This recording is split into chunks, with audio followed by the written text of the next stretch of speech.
जैसा कि आप क्षेत्र में काफ़ी अच्छा भ्रमण किए थे, जनता से आपका लगाव था, लेकिन आखिर लास्ट में आपको टिकट क्यों नहीं मिला? आप किसी को 1,000 रुपया के सम्मान राशि दे रहे हैं किसी घर में।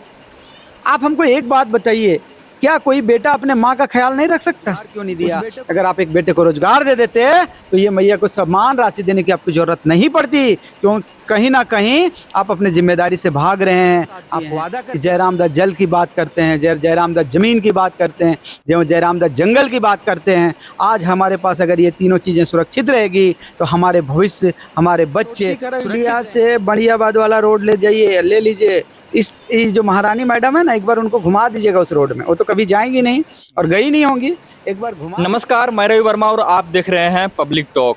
और इस वक्त हमारे साथ मौजूद है JLKM के नेता सैफ आलम जी, जिन्हें शायद आप लोग जानते होंगे, जिनका काफ़ी हम इंटरव्यू ले चुके हैं और जनता के बीच हमेशा नज़र आए हैं। और आज इनके पास हम आए हैं और इनसे आज हम जानने का प्रयास करेंगे कि यह गांडे क्षेत्र को लेकर काफ़ी चर्चित में थे और गांडे की जो जनता है उनसे यह लगातार मिल रहे थे, लेकिन आखिर इन्हें गांडे क्षेत्र से JLKM पार्टी के जो अध्यक्ष है उन्हें टिकट क्यों नहीं दिए? सबसे पहले इन्हीं से हम जानने का प्रयास करते हैं। स्वागत है जी, बहुत बहुत बधाई। पहले तो मैं आपको आपके चैनल के माध्यम से आपके सारे व्यूअर दर्शकों को दीपावली जो आने वाली है, छठ आने वाली है, उसकी ढेर सारी शुभकामनाएं और बधाई देता हूं। और आपके दर्शकों को जोहार करता हूं, प्रणाम करता हूं, आदाब करता हूं। जी, धन्यवाद।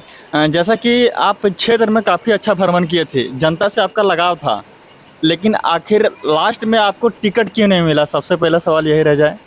देखिए, जनता से तो अभी भी लगाव है। कल भी हम लोग क्षेत्र भ्रमण करके आए हैं और उम्मीदें तो सबकी लगी रहती है। अगर आप किसी पार्टी विशेष से जुड़े रहते हैं तो लगता है कि पार्टी अगर एक संवैधानिक तरीके से हमें आगे चुनाव में मौका देती है तो हम लोगों की समस्या को बेहतर तरीके से सॉल्व कर पाएंगे।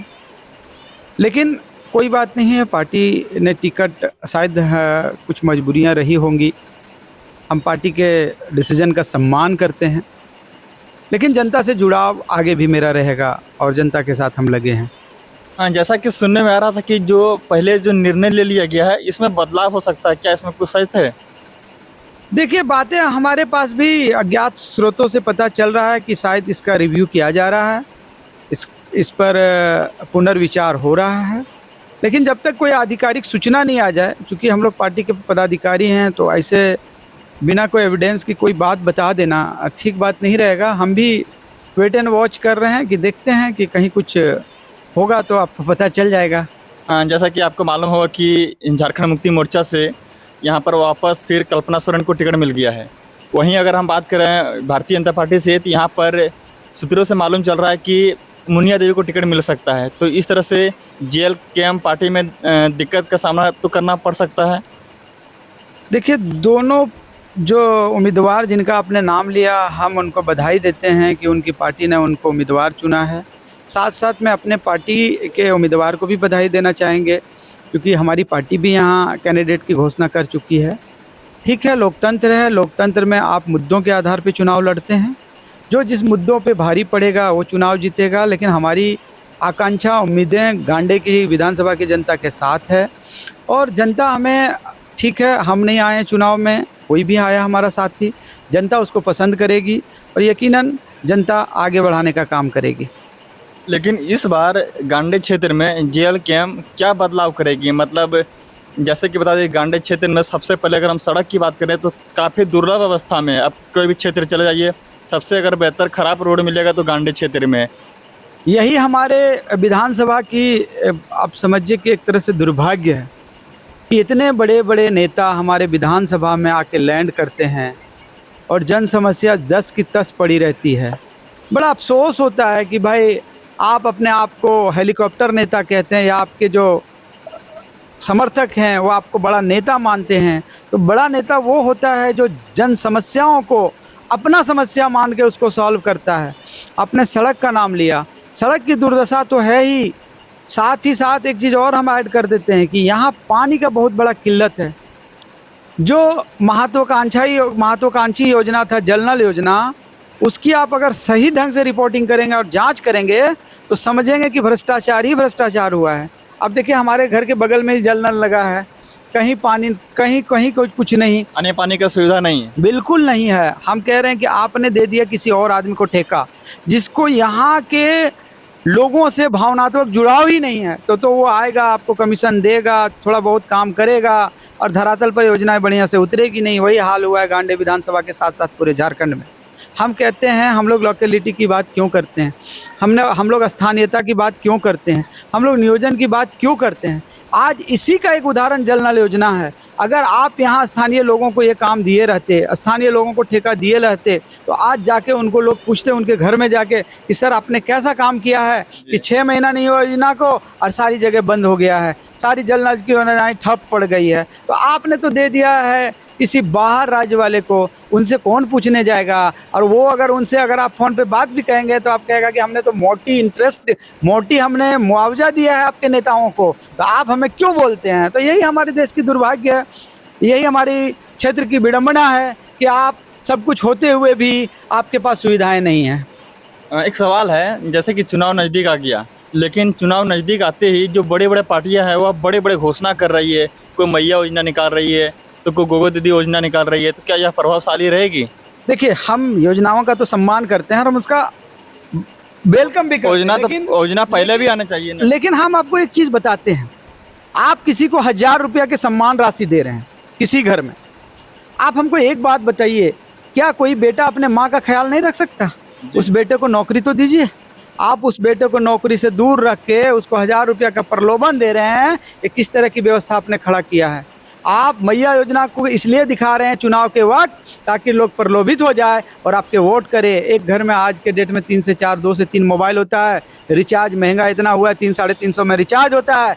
अगर एक घर का 3 मोबाइल रिचार्ज कराया जाए तो 1000 रुपया चला जाएगा। आपने मैया को सम्मान किया है या मैया को आपने प्रलोभन दिया है, आपको इस बात का डिसाइड करना पड़ेगा। आपने उनके बेटों को रोजगार क्यों नहीं दिया। अगर आप एक बेटे को रोजगार दे देते तो ये मैया को सम्मान राशि देने की आपको ज़रूरत नहीं पड़ती। क्यों, कहीं ना कहीं आप अपने जिम्मेदारी से भाग रहे हैं। आप वादा करके आए थे 5 लाख नौकरी देंगे प्रत्येक वर्ष, कहाँ गए आपके वादे। आप वादा करके आए थे इतने मेडिकल कॉलेज खोलेंगे, कहाँ गए आपके वादे। आप वादा करके आए थे हम पलायन रोकेंगे, कहाँ गए आपके वादे। आपको इस सब बातों को देखेंगे तो मन अंदर से कचोटेगा। आज हम लोग जयराम दा को क्यों साथ दिए हैं कि जयराम दा जल की बात करते हैं, जयराम दा ज़मीन की बात करते हैं, जयराम दा जंगल की बात करते हैं। आज हमारे पास अगर ये तीनों चीज़ें सुरक्षित रहेगी तो हमारे भविष्य, हमारे बच्चे सुरक्षित रहेंगे। आज हमारी ज़मीनों को छीना जा रहा है, आज हमारी ज़मीनों को बड़े बड़े पूंजीपतियों को दिया जा रहा है। अगर हमारे पास ज़मीन नहीं बचेगी, अब बताइए कि कल का भविष्य हमारा क्या होने जा रहा है। ये बड़े बड़े नेता जो अपने आप को हेलीकॉप्टर नेता कहलाते हैं, वो आते हैं एक दिन जनता से हाय हेलो करके निकल जाते हैं। क्या जन समस्याएं ऐसे ही सॉल्व होगी? क्या हमारे गांडे की विधानसभा के लोग ऐसे ही सारी चीज़ों के लिए तरसते रहेंगे? आज आपसे मिलने के लिए 7-7 दरवाजे पार करना पड़ता है। आप महारानी हो गई। हमें आपको बता देना चाहते हैं महारानी, आपकी सोने की लंका ढहने वाली है इस बार। आप इस मुगालते में मत रहिएगा क्योंकि आपने जनता को बहुत ठगा है। इस बार जनता सचेत हो गई है और आने वाले समय में जनता आपको सबक सिखाएगी। जैसा कि आपने अभी बोला कल्पना सोरेन को लेकर, तो कल्पना सोरेन को यहाँ पर उपचुनाव लड़ने के बाद आज 3 महीना से अधिक होने को चला, लेकिन इनके इतने दिनों में क्या क्या सुविधा मिला गांडे क्षेत्र में? आप घूम ही रहे हैं, आप तो देख ही रहे हैं क्या मिला जन सुविधाएं। सारी चीज़ें पेपर पे घोषणा हो रही। आप छोटकी खरगडिया से बढ़ियाबाद वाला रोड ले लीजिए। इस जो महारानी मैडम है ना, एक बार उनको घुमा दीजिएगा उस रोड में। वो तो कभी जाएंगी नहीं और गई नहीं होंगी। एक बार घुमा दीजिएगा, उसको सही में विकास का पता चल जाएगा कि विकास किसको कहते हैं।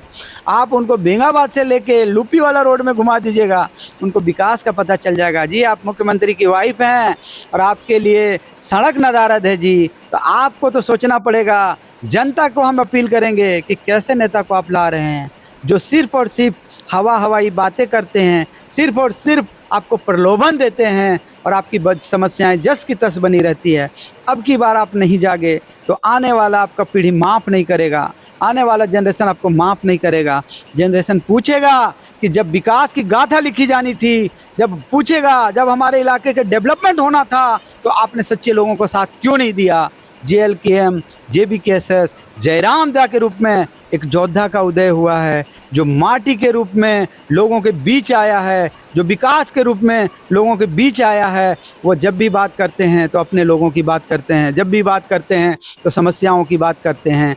ऐसे लोगों को चाहिए कि आगे बढ़ाएं। हम गांधी की जनता के साथ साथ पूरे राज्यवासियों से नम्र निवेदन करेंगे कि जहां भी JLKM JBKSS का प्रत्याशी है, उनको हौसला बढ़ाइए, उनको वोटिंग में बढ़ चढ़ के हिस्सा लीजिए, उनको आगे बढ़ाइए। यकीनन ये आने वाले आपके बच्चे का मुस्तकबिल तय करेगा और आपके बच्चे का भविष्य बहुत ही सुनहरा होने जा रहा है। आखिरी सवाल है, JLKM अभी तक कितने उम्मीदवारों की घोषणा कर चुकी है? JLKM अभी तक 2 चरणों में 20 उम्मीदवारों की घोषणा कर चुकी है और आज शाम तक या मे बी कल तक तीसरी लिस्ट आने वाली है। और उम्मीद है कि हम लोग 81 विधान, अभी तो हमारा 71 शॉर्ट लिस्ट हुआ है और इतना में तो हम लोग कम से कम चुनाव लड़ेंगे ही। और अगर पॉसिबल हुआ, संभव हुआ तो 81 पे भी हम लोग उम्मीदवारी अपना रखेंगे। और कुछ करना चाहिएगा? लास्ट में हम यही कहेंगे कि झारखंड को अलग हुए 24 वर्ष हो चुका है। नेता आए और गए, सब ने अपना तिजोरी भरा।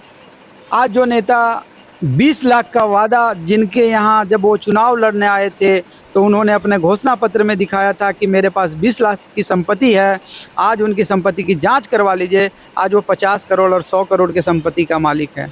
आज एक विधायक का सैलरी 2.5 लाख से 2.25 लाख होता आज के डेट में, पहले तो कम था। अगर उस हिसाब से उनकी गिनती कीजिएगा तो उनका लाखों या 1-2 करोड़ का इनकम होना चाहिए। उनका कोई दूसरा प्रोफेशन नहीं है, उनका कोई दूसरा बिजनेस नहीं है, तो ये 100 करोड़ की कंपनी का या 100 करोड़ की संपत्ति का मालिक कहाँ से हो गए? तो जनता को इन लोगों ने भरपूर लूटा है। आज हमारे झारखंड में 40% खनिज संपदा होते हुए भी हम गरीब राज्य कहलाते हैं, गरीब राज्य का ठिकरा लिए घूमते हैं। आज हमारे राज्य से सबसे ज़्यादा पलायन हो रहा है। आज हमारे राज्य महिलाओं की असुरक्षा का भावना पनप चुका है। आज आप स्वयं सेवी संस्थाएं जो महिलाएं चला रही है उनको आप 2.5 लाख से 4 लाख देते हैं, जिसमें 12 से 13 महिलाएं होती हैं, और अब उनको कहते हैं कि आप रोजगार करो। कैसे रोजगार करेगी महिलाएं? तो इन सारी चीज़ों को देखना है। और गांधी विधानसभा के साथ साथ मैं राज्य की जनता से आग्रह करूंगा कि इस बार आपको नहीं चूकना है। इस बार आपको अपने बच्चे के भविष्य को देखकर वोट देना है। इस बार आपको बुजुर्गों को स्वास्थ्य को देखकर वोट देना है, महिलाओं को सुरक्षा को ध्यान में रख के वोट देना है। और इस बार आप चूक गए तो आने वाला जनरेशन आपको माफ़ नहीं करेगा। इसलिए आप आइए, जयराम दा की विचारधारा से जुड़िए और जयराम दा के हाथों को मजबूत करिए। जी बहुत बहुत धन्यवाद।